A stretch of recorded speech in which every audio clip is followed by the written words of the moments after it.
Welcome, everyone, to tonight's program. It is just lovely having you all here. It has been, there have been some glitches for sure. And so those of you who have hung in there with us, and particularly those of you who sought to see the film Till Kingdom Come on Showcase or any of the other sites for which I'm sorry that you had to pay, but um, Don and Jonathan are going to say a bit about PBS and what has happened and bring us up to date about that.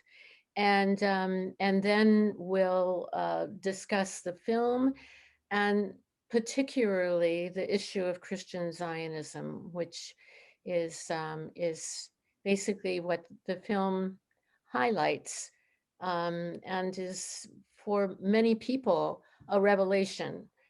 So we look forward to their expertise. So in the way of introducing them, the Reverend Dr. Don Wagner is an ordained Presbyterian minister from the Buffalo, New York area.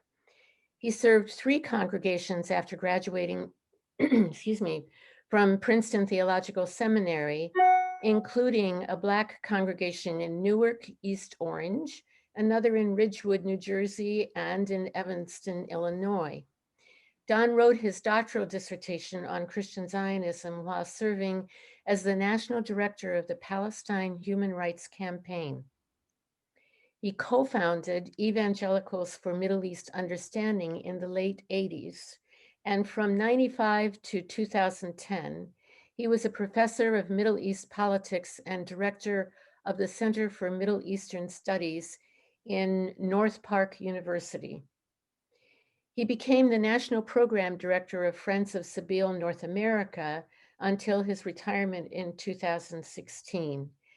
Don is the author or co-author of 5 books, including Anxious for Armageddon, Zionism and the Quest for Justice, that authored with Walt Davis, and the study guide Zionism Unsettled, and Dying in the Land of Promise. His memoir, Glory to God in the Lowest, Journey to Justice in the Unholy Land, is due in late 21 or in early 2022. So we certainly look forward to that. Don and his wife, Linda Khatib, live in the Chicago area. He has 3 grown children and 6 grandchildren. And then Jonathan Brenneman. Jonathan is a Palestinian American Christian. He grew up in the Great Lakes watershed, St. Mary's, Ohio, which was traditional Shawnee land. He was a frontline activist of Christian Peacemaker Team's Palestine project in Hebron, Al-Khalil. I didn't say that right, did I, Jonathan? Pretty good. From 2012 to 2014. After his time with CPT, he completed a master's at the University of Notre Dame's Kroc Institute for International Peace Studies. That program included a 6-month internship in Cape Town, South Africa, with an activist research organization which fights for more just land policies. Jonathan was the Israel-Palestine Partners in Peacemaking Coordinator for the Mennonite Church USA, where he facilitated the writing, passing, and implementation of the Seeking Peace in Israel and Palestine resolution. And I'm happy to say that Jonathan now is the communications manager of Friends of Sabeel North America, FOSNA, a Christian Voice for Palestine, and our group, Rochester Witness for Palestine, is connected to FOSNA. So we're very happy to have both of you with us and to tell us more about Christian Zionism as uncovered by this film and the film, and to say something about why did PBS cancel? Take it away. Thank you, Elaine. Don, before I turn it over to you, I have 2 quick things that I'd like to do. First of all, It's my tradition at these to acknowledge that the land that I am on, and because this is Rochester, it's the land that many of you are on as well, is the traditional unceded land of the Haudenosaunee Confederacy. And I hope that everything we do tonight will honor the past, present, and future elders of those people. Thank you, Jonathan, for that. The second thing I wanted to do, I want to give you all some practice on the hand raising thing. So I'm curious if you got the chance to see the film, could you do the digital hand raise that we're all going to practice when you have questions?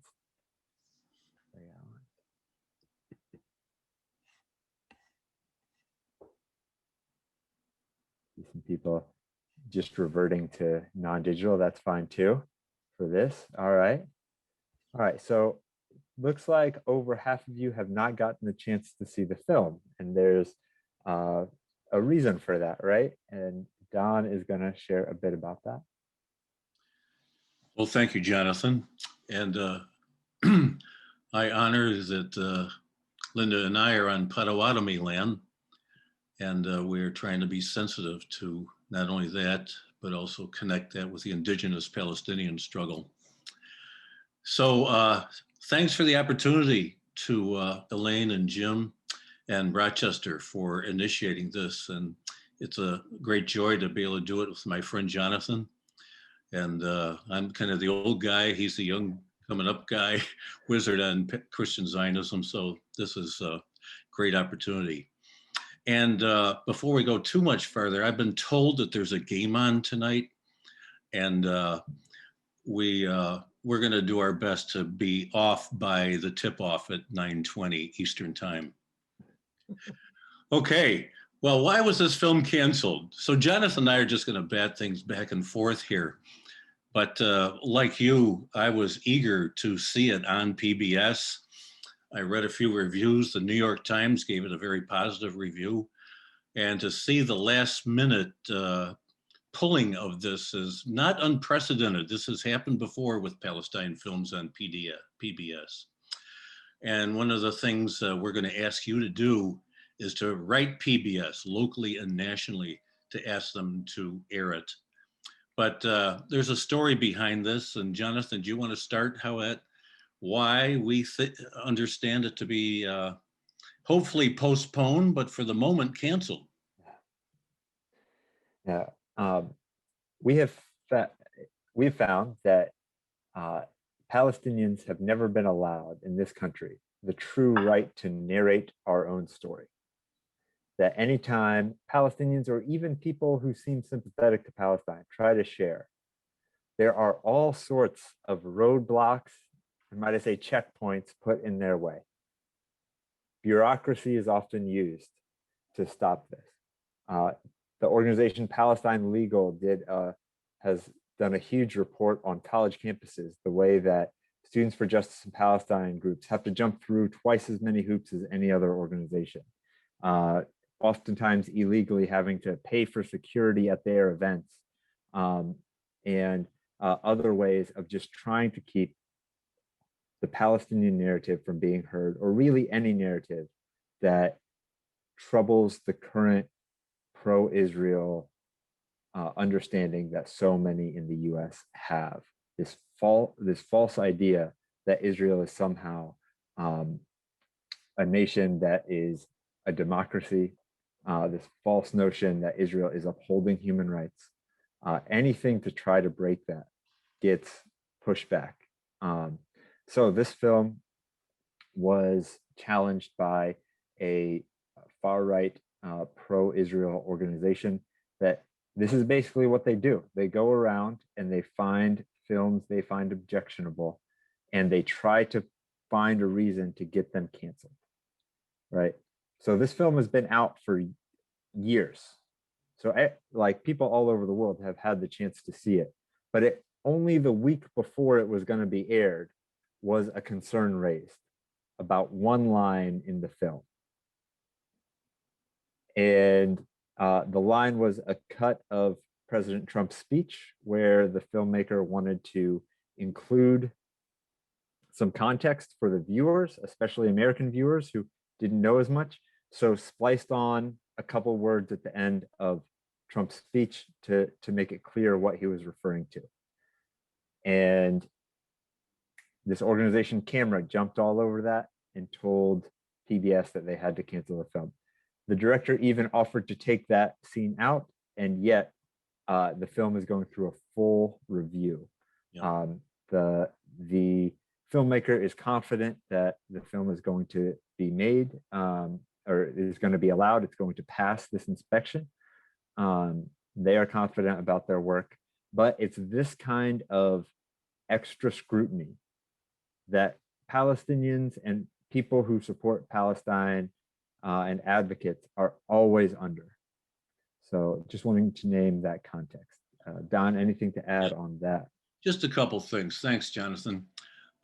We had a chance to talk to Maya, the filmmaker, and she said that this film has been seen and seen by many in England, Germany, Switzerland, Norway, Australia, New Zealand, at a large synagogue in Boca Raton, Florida, at a large Christian church, and no negative comments, no major pushback. It's only when it got to PBS here. And, we think this is a political thing because it's exposing a very vulnerable part of Israel and the connection with pro-Israel organizations and the settlement project, and even donations to the Israeli Defense Forces. So the film portrays all of that, and that's one of the reasons. So we want you to contact PBS nationally and locally and demand that this airs. And this is censorship. So I think I won't bother. I can give you verbally, but I think what we'll do is send to you tomorrow in the follow-up the addresses and names of the CEO, director of PBS nationally. And I think some of you can also write Independent Lens and encourage them to ask that this be aired. So that's the idea, and it's you may have some more questions that we can deal with later, but it's clear censorship because it's an issue Israel is vulnerable on, as is the U.S. government. Now, because this is Palestine, there's always a complicating factor as well, and that is that this film, made by an Israeli film company, has funding from the Israeli government. And Palestinians have asked, as part of the boycott, divestment, and sanction movement, for cultural boycotts against films that are funded by the Israeli government. So I do want to name that as a representative of FOSNA, FOSNA is a clear supporter of the boycott, divestment, and sanction movement, including the cultural boycotts. So we have this interesting situation that we're in, right? Where there's censorship happening of a film that exposes some of the odiousness of the U.S. Christian connection with the Israeli settlers. And at the same time, because the boycott, divestment, sanction movement does not boycott films because of content, but because of funding, and because it allows the Israeli government to speak in a way that Palestinians are not allowed to. Palestinians would not have been allowed to make this film. Palestinians would not have gotten the funding to make this film. And so, trying to challenge that injustice, this film is also on the boycott, divestment, and sanction list. So FOSNA is currently also in conversation, not only with the director of the film about challenging the censorship, but also with the boycott, divestment, sanctions National Committee in the US about how do we recognize the danger of the censorship while also holding to the call from Palestinians. And I think this is, it's, to me, I appreciate the paradox of this, of us in the US knowing we don't have clean hands, but thinking, how do we best utilize the opportunities that we have? Yeah. So tonight we're taking the opportunity to talk about Christian Zionism, which is a huge issue that has been under-reported, under-talked about in this country particularly for far too long. So I deeply appreciate that opportunity. Jonathan and Don, I just want to mention that we have a hand up, and Jim, were you wanting to address that? Well, we have some questions that came in through email first, so I'm thinking that let's have the presenters present what they have, and then when they're ready for questions, we'll ask them to. Very good. Don, do you want to present before or after questions? I'm good either way, but maybe we could do we'll do a little abbreviated analysis of Christian Zionism now. Yes, please. Just get to some basic, and then take the questions, and we'll deal with the film issue and everything. Great. Okay. Yes.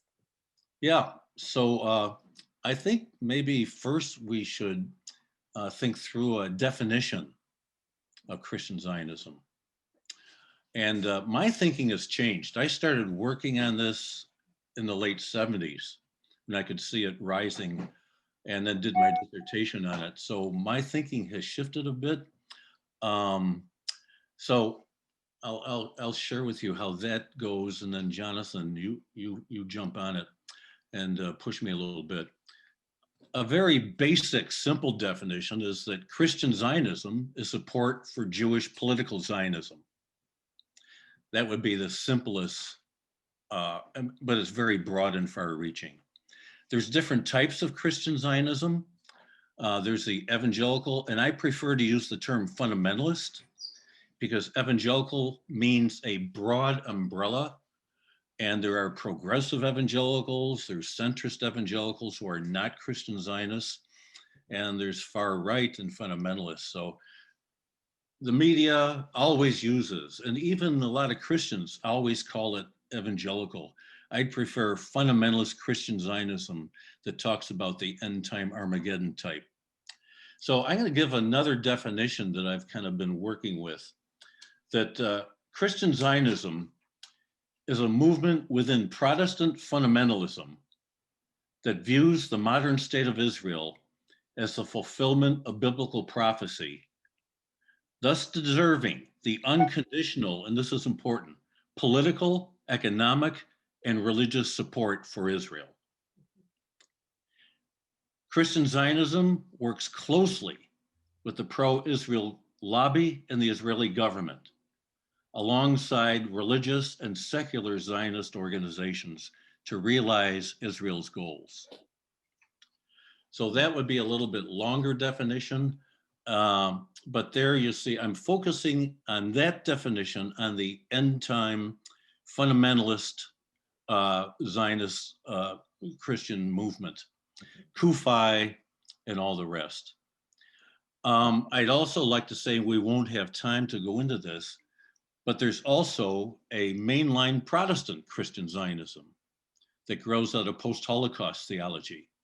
And that's in many of our mainline churches. And often it's unspoken. It's not always as politicized, but it does get politicized. So that needs to be flagged, and that's a longer discussion. And the same goes as the Roman Catholic Christian Zionism that is very strong in the Catholic Church, and often it's very difficult to get the Catholics to move. Yeah. And one more thing, finally, my analysis, in which I'm in the book I'm trying to finish, has moved me that I need to very much address the issues of settler colonialism. Christian Zionism has been a tool for Zionism of giving a Christian face to settler colonialism in the slow genocide that's being undertaken now. And that means it's a heresy, and it's in violation of international law and human rights. So I want to make that point, that we're not dealing with some simple little fundamentalism. This is now a politicized, weaponized version that we saw under the Agent Orange president and the movement there. Yeah. So I'll stop there. Yeah. Thanks for that, Don. I really resonate with that definition, and thanks for differentiating that there are like many different reasons why different Christian sects have support for the state of Israel. Many of them are problematic. But the one that we're going to be talking about tonight is particularly the fundamentalist understanding, which for me, I want to name, that's probably the strongest understanding of what's going on in Israel-Palestine that is functioning in the US today. And I know that's like a big statement, but about a third of evangelicals hold to some form of this belief. A third of evangelicals makes up somewhere around 10 to 20% of the US population, not Christian population, the entire US population. So we're talking a huge and politically motivated group. But what's also interesting about these folks is they know almost nothing about what is actually happening on the ground. They have very little understanding for the implications, the deadly implications of their theology on Palestinians. One other thing that I'd like to add, I really appreciated that Don brought up that this is a political ideology as much as it is a theological one amongst fundamentalists. It is tied to power, to political power of the fundamentalist right. These are the same, it's very closely tied to the same ideology that was against integration, that has always been against women's rights, that has been against LGBTQ inclusion in our society. Like it's all tied up there because for them, Israel proves their theology right. They say the Bible said Israel was going to exist, and now we see Israel exist. And as long as in their minds, they can twist what is happening in Palestine as a fulfillment of prophecy, so long as they don't actually know what's going on, but can pretend, it helps to bolster their entire ideology. They can say, see, we were right about this, we're right about everything. One more thing that I think the film really does a great job of capturing for those who have seen it is that the theology is not just an end times theology. What has almost become the fore now is the economic theology. Yes. Deeply tied to prosperity gospel. In the film, we see a church in one of the poorest counties in the country give $25,000 to a very well-to-do Israeli organization that's funding Israeli settlements because they believe that God would financially bless them if they blessed Israel. And this isn't just an ideology that's staying in the US. Missionaries from evangelical churches are spreading this around the world. And it's a self-fulfilling prophecy because they come with a lot of US-backed money. And when people agree with their ideology, those folks get money and they say, see, you blessed Israel, you're blessed. It's very toxic. Yeah, the pastor Bingham, I think his name is, of the Small Baptist Church in Middlesboro, Kentucky. He claims the whole Bible focuses on Israel, and we support Israel, so we will be blessed. And he means financial, economic blessing, and they always give testimony to that. So this, the international, I'm blanking at it right now, Yechiel Eckstein's organization, the International Fellowship of Christians and Jews, has been raising money for over 30 years, primarily from this sector of society, the evangelical fundamentalists. And in 1 year, it amounted to 129 million. And they are just one organization. If you add Kufi and many of the others, we're talking about an enormous amount of money. And it gets politicized quite readily. But we see the filmmaker does an amazing job going into this poor county, this poor church, and they talk about dirt poor people with almost no windows. The kids are just really poor, but they're going to give their last 50% of their income to Israel because they're told you're going to be blessed and you're going to prosper and do well. So this is clear manipulation of a false theology. And I think also theologically, we have a form of idolatry of Israel and of the land and of the Israeli military that plays out in this theology. And unfortunately, we don't hear that much about Jesus, Jesus' values, and the Beatitudes in this theology.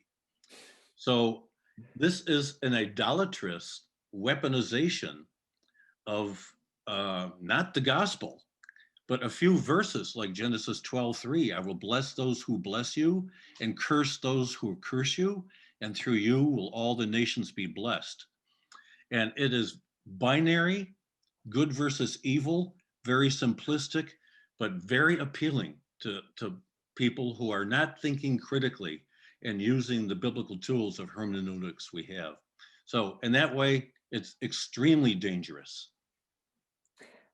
Don, I remember I went through a year of Kufai's Facebook posts to see what Bible passages they picked.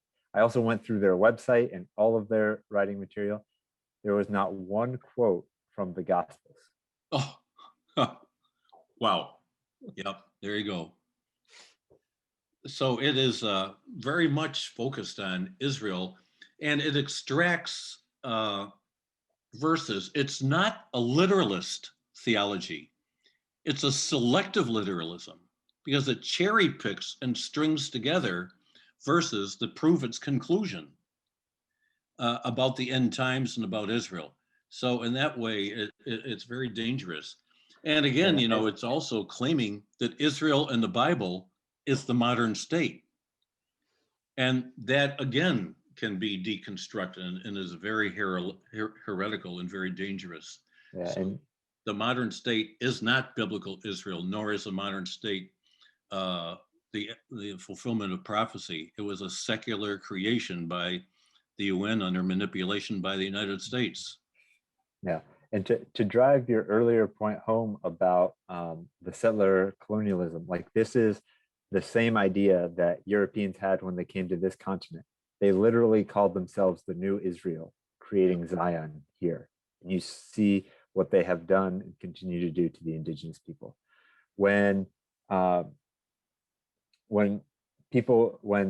Europeans came to South Africa, they literally said, "We have found our Zion. We are here."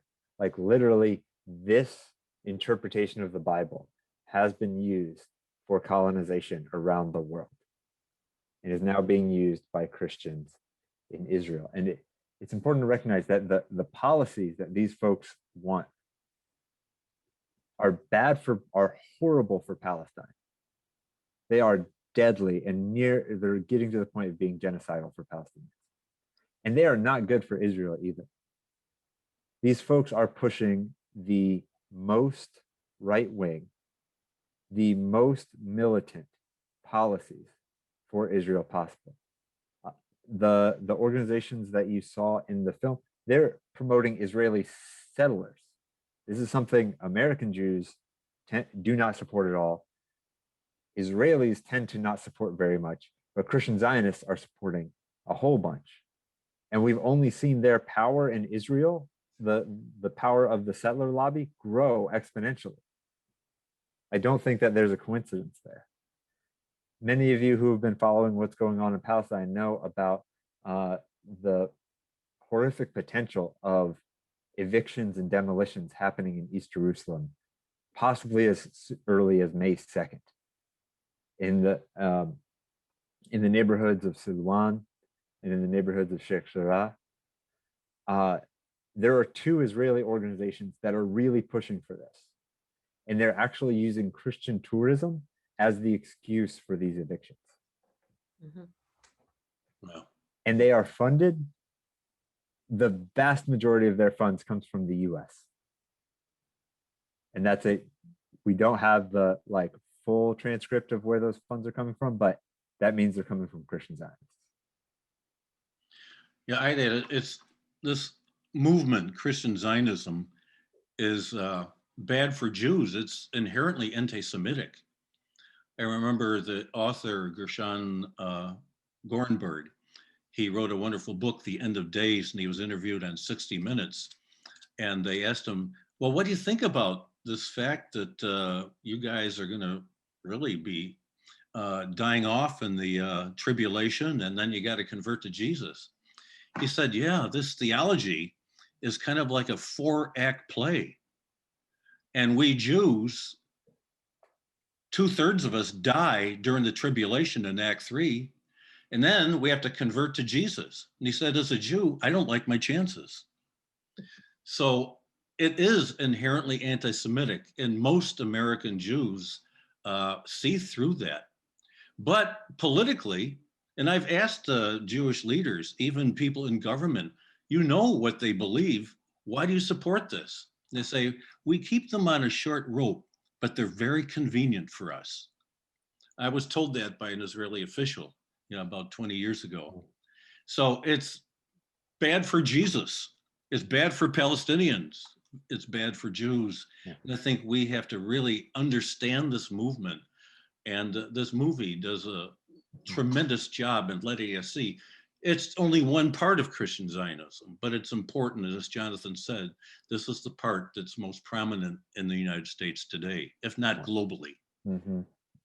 Yeah, there was a recent study done on Christian fundamentalism, and it found that the more fundamentalist someone was, the more pro-Israel they would be, and the more anti-Semitic they would be.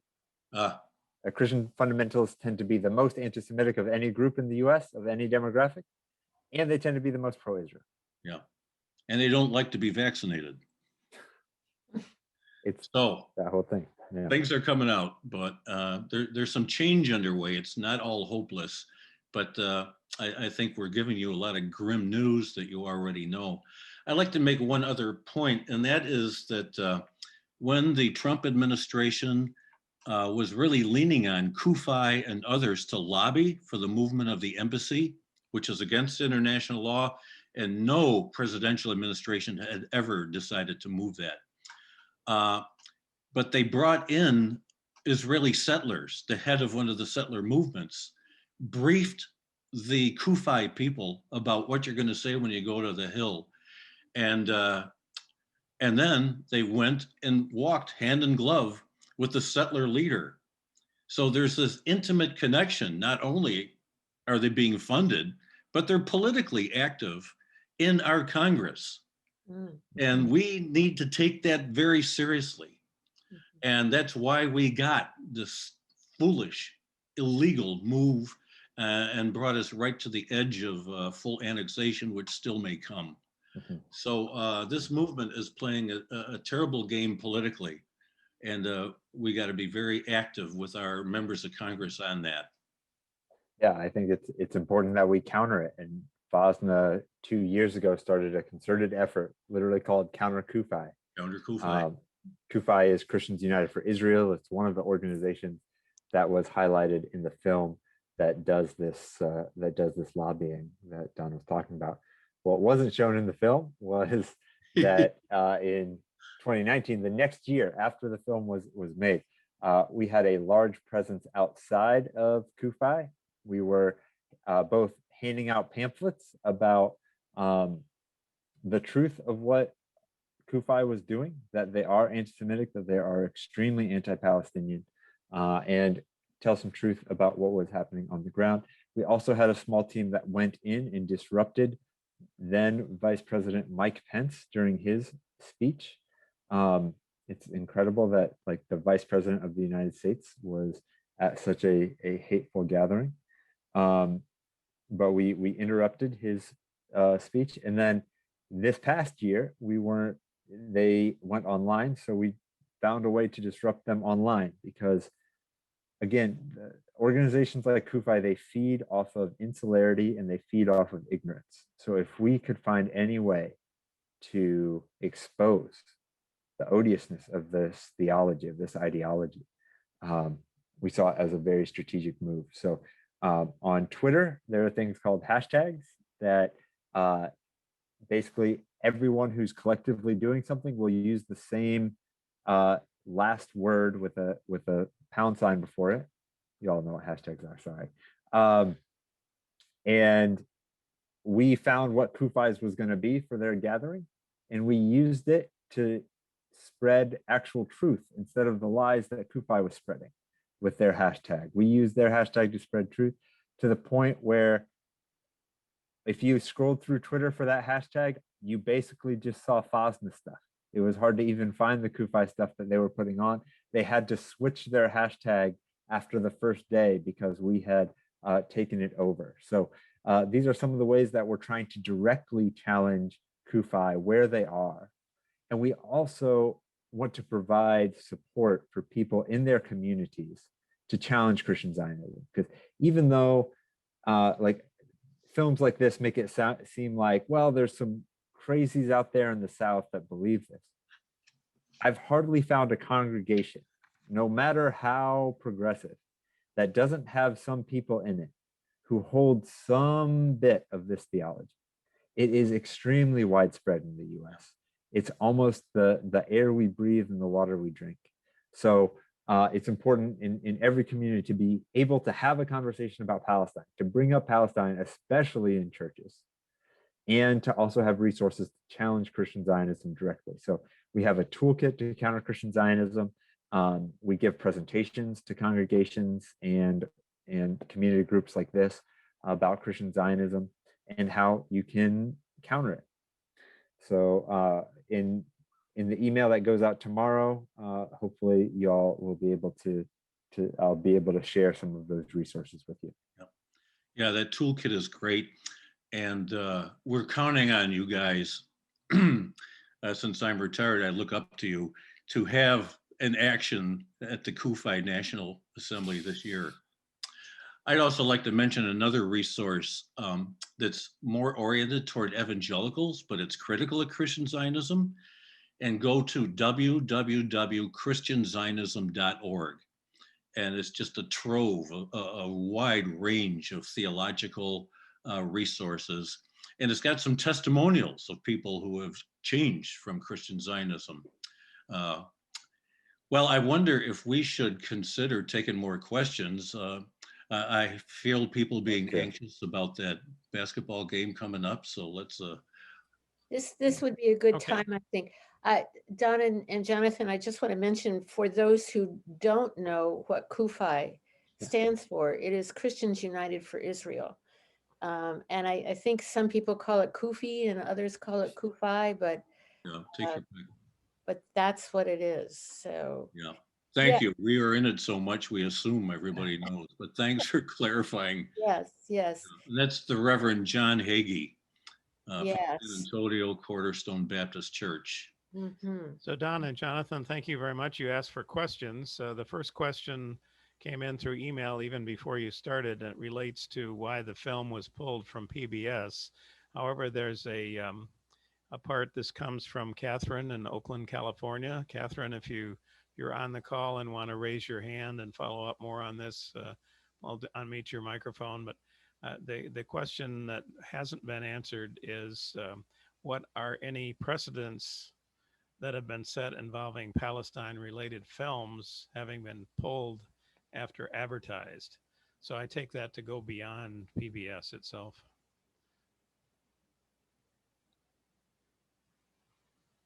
Well, Catherine, are you gonna? I am, yeah. Hey, hi, Catherine. Hi there, and Jonathan too. Hey. Hello, thank you very much. This is really excellent.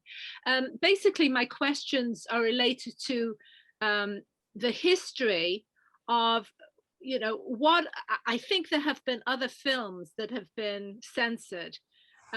What is that history? How recent is it? And what has happened? Were these films ever then shown?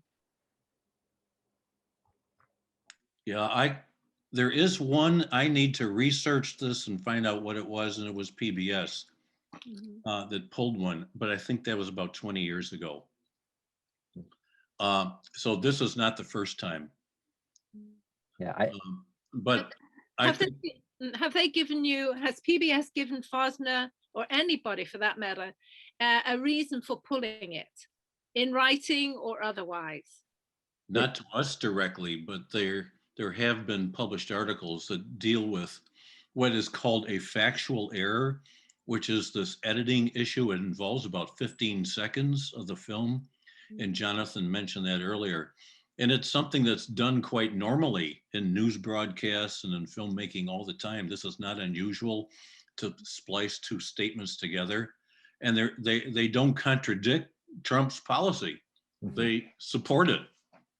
So this was kind of a minor thread that camera used to claim the film was factually in error.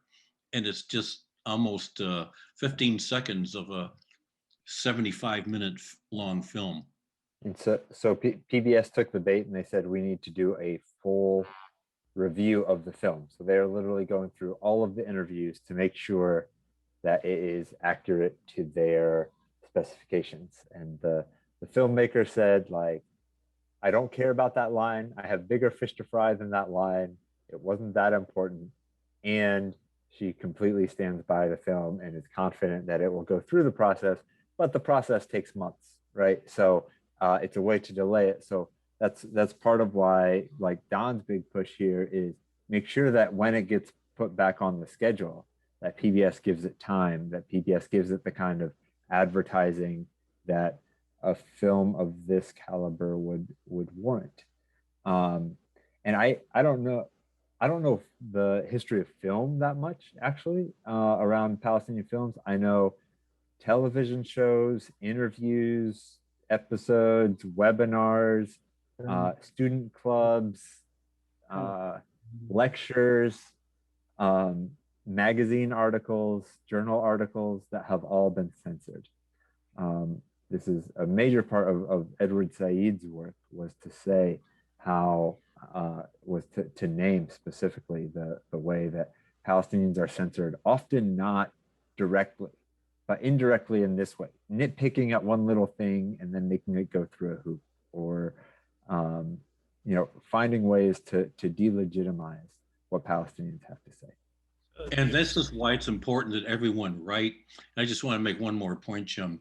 And I think we have to ask and virtually demand that this be aired in prime time, just as it was originally scheduled, and that there be no rebuttals, that it be aired as is without it being denounced by one of the Zionist leaders. And PBS has done that before.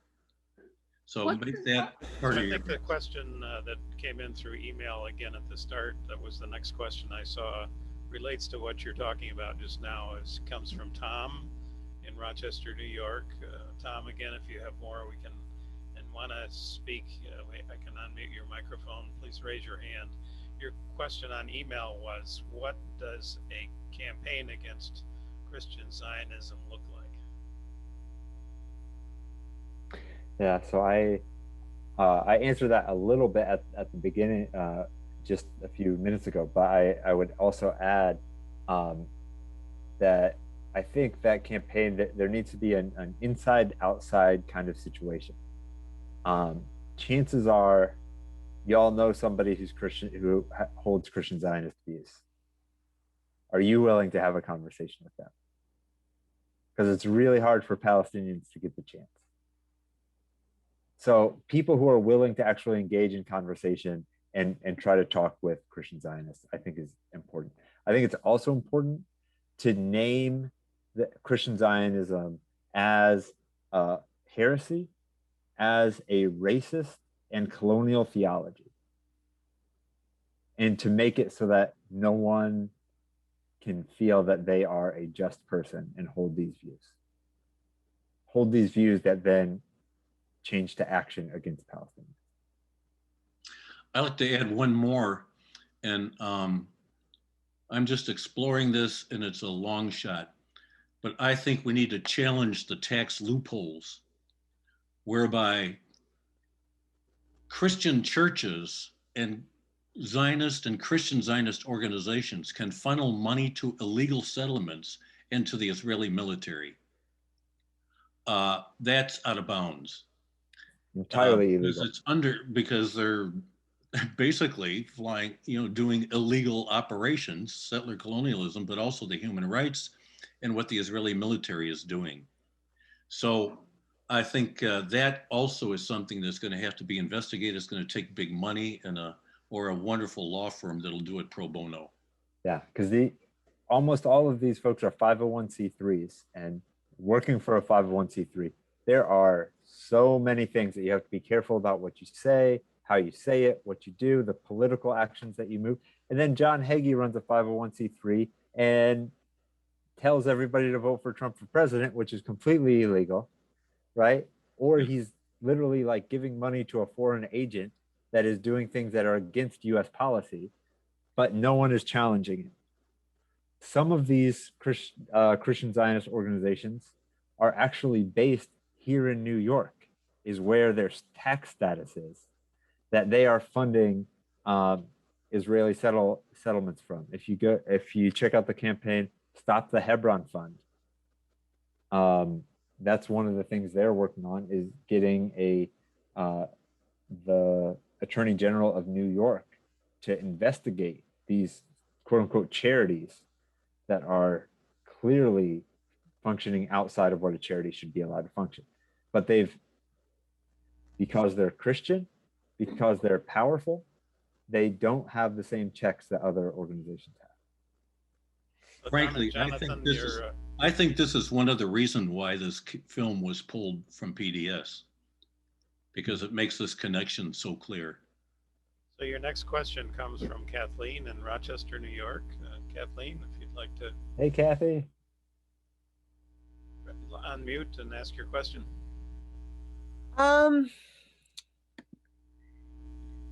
So I'm again talking about the film being banned. My husband is Israeli, and we watched it last night, and he said that this is played on Israeli television as well. Absolutely. And it's and what we really don't understand about it is that the filmmaker actually just lets all the people talk. I mean, she definitely has a point of view, but she's not inserting narrative. Yeah. She just lets the people talk. Yeah. And she portrays, she doesn't skew it to make them look like villains. Right. Yeah. It's very objective in that sense. Yeah. I thought she was very gracious. Yeah. And the thing with camera is, I mean, they're basically laying out all of camera's talking points. I mean, I would have thought that camera would be glad that that pastor is giving all the talking points that camera gives. So we were saying we didn't understand why camera would go after this, because it didn't seem that controversial. Well, for some reason, camera, and I think others behind camera, don't want Americans to see these connections so graphically played out, particularly the settlement and the Christian Zionist organizations. Okay. Yeah. And if they can silence, like you said, moderate voices, I mean, what can they do? Like this film, by the way, for those who haven't seen it, it's made by an Israeli filmmaker. It seems like it's pretty much designed for an Israeli audience in my mind, as I was watching it, to give them an understanding of what's going on in the US. But like very, very little screen time for Palestinians in the film. I do want to like name that. Munter Isaac is a good friend, and he came across weaker than I've ever heard him speak in the film. Yeah, I don't think I heard some Munter's good stuff. Yeah. So, in order to make it palatable for an Israeli audience would be my take on that. Right. Or for a broader Israeli audience, I should say. So yeah, I think you're right that this is quite a mild film. And the fact that even this mild of a film, it gets attacked, I think is telling. Imagine what Palestinians have to go through if an Israeli filmmaker that is only slightly critical of basically Israeli settlers and the Americans funding them can have their film taken away. Like, just imagine how hard it is for a Palestinian to get a film on. So I want to thank the Rochester Film Festival for creating that space for Palestinian films to be seen. Don and Jonathan, your next question comes from one of the dozen or so Don Wagners. And I've asked him to unmute his microphone. If you feel comfortable saying who you are when you're not operating under your nom de plume of Don Wagner, that would be fine. And where are you? Hello, I think you're talking to me. I'm Gay Harter in North Branford, Connecticut, and I don't know why I'm Don Wagner, but but I'm glad to be. No, you don't want that. Thank you very much for this program. Having lived in Boston, Cambridge area for many years, I'm familiar with camera. Raise your hand. My view is that they are really, really far right fringe defenders of Israel. And my question is, are they being a front for other Jewish organizations? Are there other Jewish organizations, as far as you know, that are protesting this film or putting pressure on PBS? I mean, that is my suspicion, exactly. You named it. But I don't have any proof at this point. But I think Camera being very small, I mean, it gets its money from other major Zionist organizations, including the Jewish Federation. So I think we can suspect that there is a connection there and that this isn't only Camera, but that they are a front. But we have no evidence. I can't prove that. It's just a hunch. Okay. And let me be clear. I want to say one other thing. I did watch the film. I think it's a brilliant film. And there are some very interesting psychological, to me, things going on in that film. Those people in that little town in Kentucky had a very tight community in that church. Yeah. And built around this theology. So if we're going to challenge this kind of theology, what kind, and if they disavow it, they're out of that community, period. So what kind of a community can we offer them instead? Good. So yeah, I hear that, and I definitely would say liberation theology is a pretty good alternative, working for a liberation theology organization. But also, like, for many Christian Zionists, actually, or for many fundamentalists, there is space outside of Christian Zionism. Like, that community might be an exception. But I remember I worked with Jonathan Kutab and Alex Awad. They wanted to go around, they wanted to speak to Christian Zionists. And we were able to arrange a lunch with 6 members of Kufi. They were local leaders.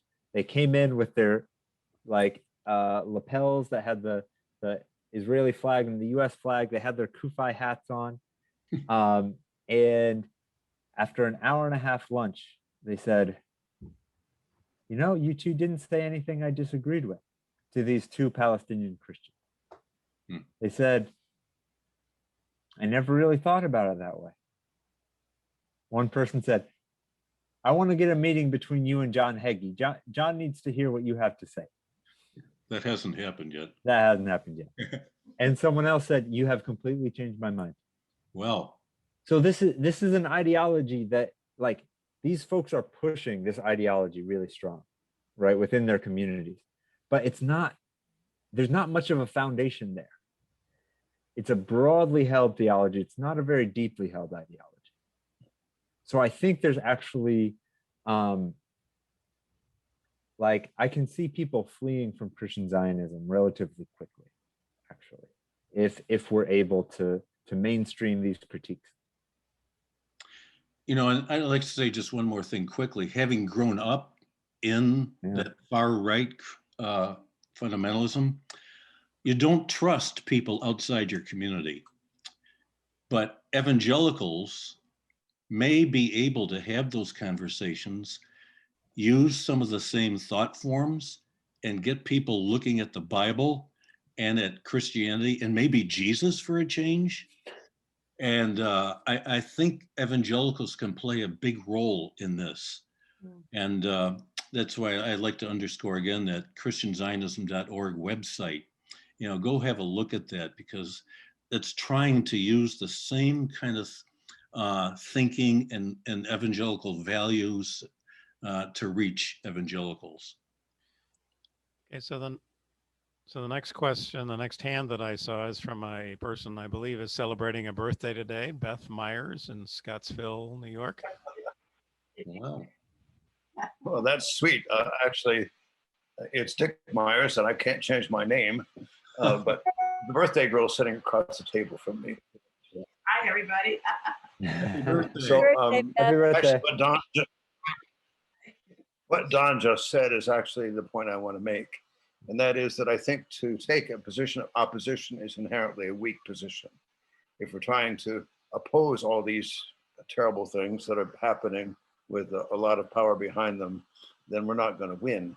But what we have to do is we have to proclaim the positive gospel of Christ. I mean, all these people at some level love Jesus, you know, and I think if we offer routinely the teachings of Christ, the example of Christ, if we talk about loving one's enemies, if we talk about nonviolence, if we couch all our language in New Testament terms, the Sermon on the Mount, if we talk about that and even point out, for example, that none of their material even mentions Jesus, none of it is based in the New Testament, that we offer a very compelling and beautiful vision of what can be, then I think we have something stronger to operate from.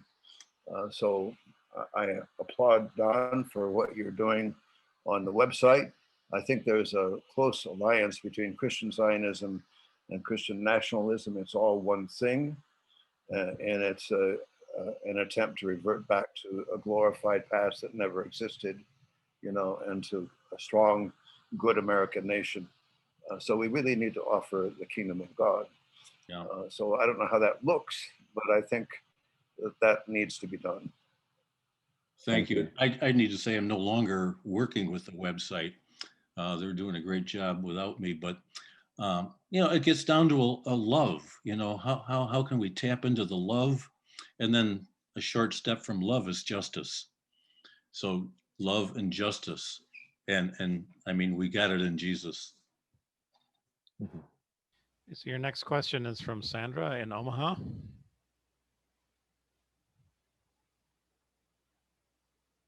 Sandra, you're still muted.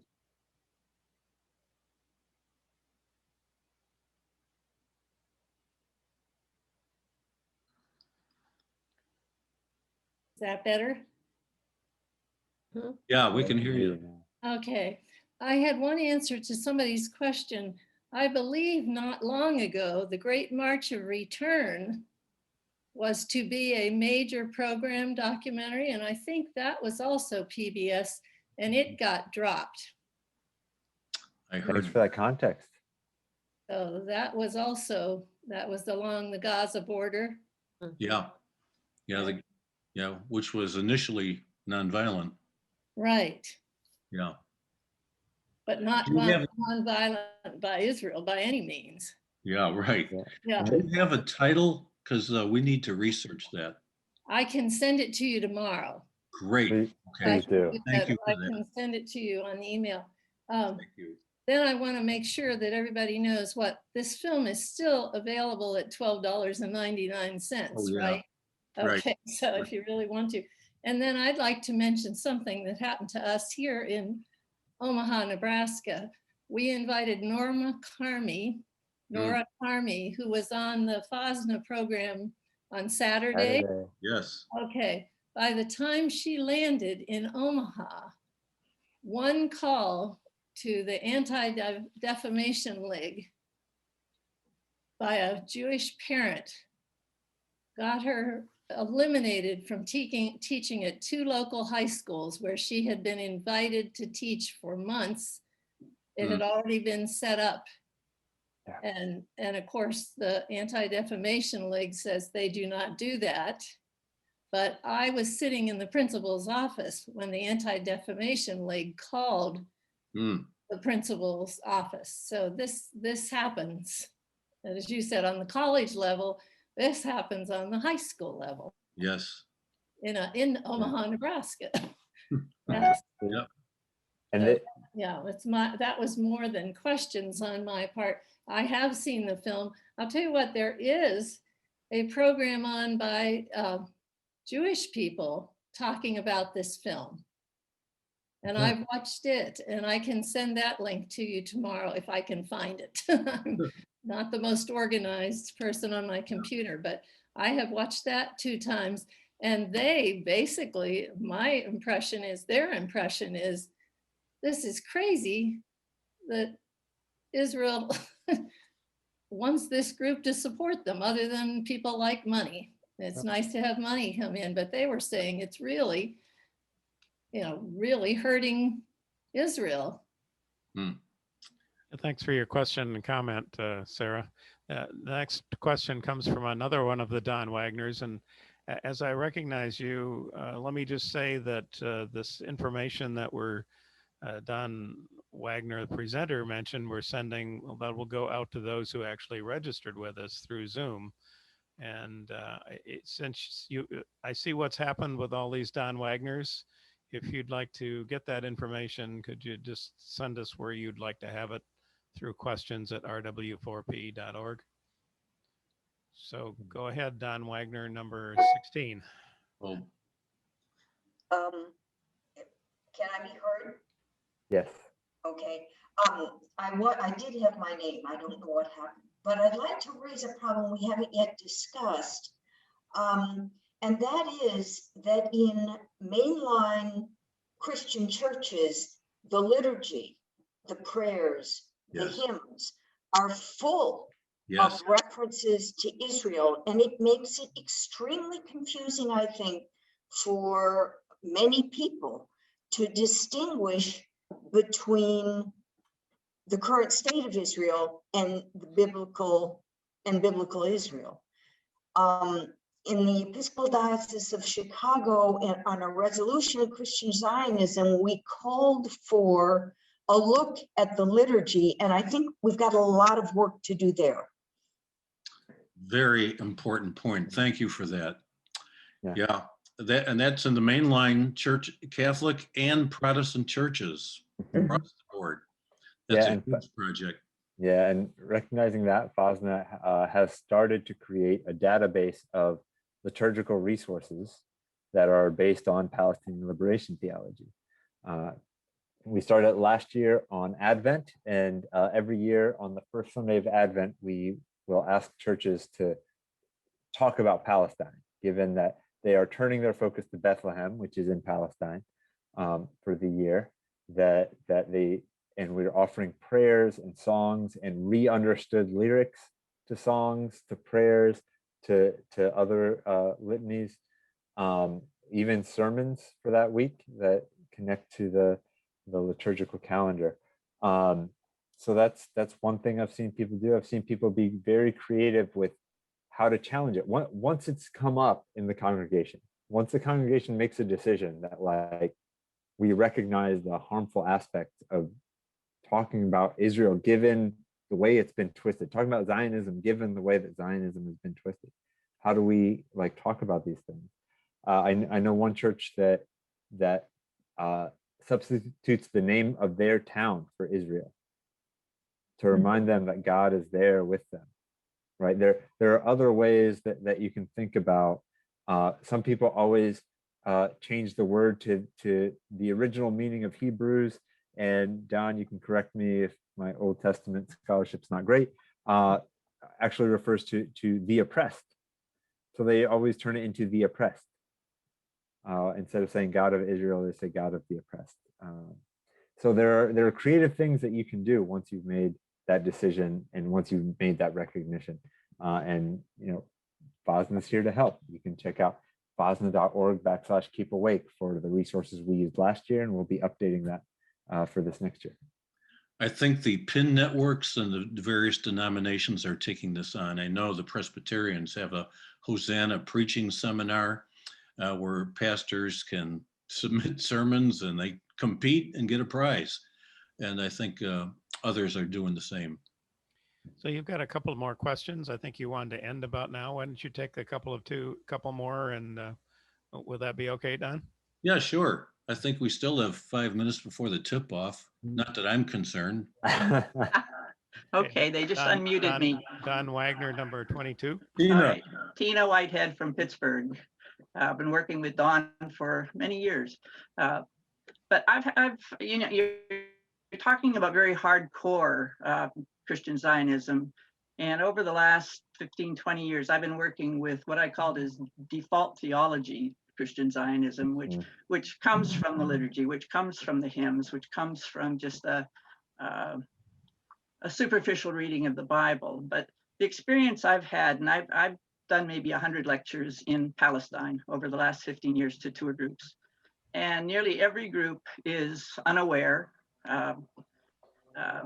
But the hopeful thing is that once they hear the story, they're open. And it's always, why don't I know this? So instead of targeting the hardcore, there's so many people in the pews that just haven't thought it through and haven't heard the story. And I think we have a much better chance of reaching those people than we do the John Hagees and the ones that they're like Republicans versus Trumpsters. There's one group you can talk to. There's one group that's never going to change their mind. And there's millions of them out there that just don't know the story, and they're worth talking to. I've never had a bad experience, and I've talked to I've talked to Catholics, Pentecostals, Lutherans, Methodists, and it's always been good. Thank you for that word, Tina. And I know you've done a fabulous job with that. I remember listening to a sermon you gave in Ohio or something. It was just brilliant in terms of turning people, to see a more just theology. But that's a good word, and we can all take that to heart and work on it. Yeah. I think the overall strategy is, how do we weaken the hardcore? Christian, how do we weaken John Hagee's grip on people, and how do we reach the people that are reachable? Thank you so much for that, and thank you for the work that you do at that as well. So there's one more question. One more. Don Wagner, number 6. Thank you. I'm sure you all get that. Thanks for the opportunity. Hi, Don. I'm Tom Johnson from the Episcopal Diocese of Washington's Holy Land Committee and the Voices from the Holy Land film series, which we've worked with Rochester on, and we thank you very much for your work up there. I just wanted to mention that here in DC, we've had numerous situations with the film Occupation of the American Mind. Oh, yeah. Being being shut down or postponed or attempted to cancel over the last several years by, in our case, the Jewish Community Relations Council primarily. Yep. We just had a good discussion group on that a few weeks ago under Voices from the Holy Land that they attempted to cut us off, even though we had tried actually for 2 years since Tacoma Park to develop a more communicative relationship with the Jewish community here. So that was disappointing. I also wanted to mention that there are a couple of suits that have been filed on behalf of one of the local attorneys regarding Adelson's support for settlements and things like that. And they do need funding, and I'm not on the group raising money, but that just shows you that a lot of the potential impact that we could have, unfortunately, relies on enough money to make good legal opportunity or legal support available to us. But thank you very much for this thing tonight. I've been involved with FOSNA for probably 10 years now. So. All right. Thanks. Oh, thank you. Yeah. And Before that, we that end, actually, I sorry. want to say there's a Kufi event I just learned about today in a suburb or right next to Tacoma, Washington on April 19th at El Shaddai Ministries, 1231 Friar Avenue, Sumner, Washington. So if any of you are out there, you might want to have a presence and challenge it a bit. And I just, that comment reminded me of, I do know of a film that was cut from being on TV, and that is Wabi USA was not allowed to be shown and had to be, was leaked to Electronic Intifada and can now be seen on YouTube for free, but it was supposed to be on network TV and got cut. And that was specifically looking again at the way that Israel and that pro-Israel lobby tries to influence the U.S. government. I'm pleased to say that that was one of our films of That's 2 right. years ago, 3 years ago. I'm not sure what, but yeah, fascinating film. Yeah. So is it time?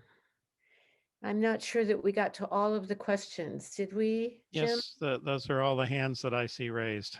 Okay. Well, I want to thank Timing. everyone for joining us, and Elaine and Jim in Rochester, just to be part of this tonight. And I just hope now that everyone is going to write, call, email PBS locally and nationally tomorrow and through the week, so that they're pushed to air this and overcome this, this unfortunate censorship. Yes.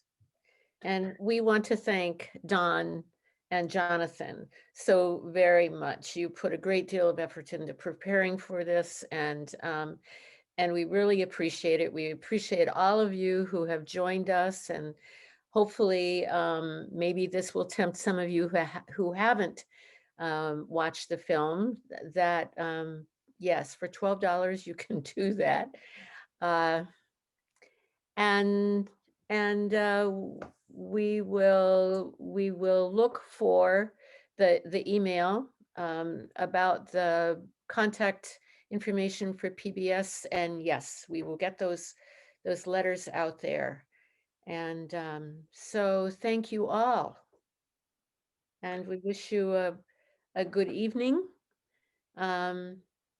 And now you can go on the TV and watch some basketball. Enjoy the game, Don, and thank you all so much for having us. Yeah, great to be Really with you, appreciate the Jonathan. opportunity to Thank talk you about again this. for Thanks, everyone Don. and to our Rochester friends. Good night. Good night.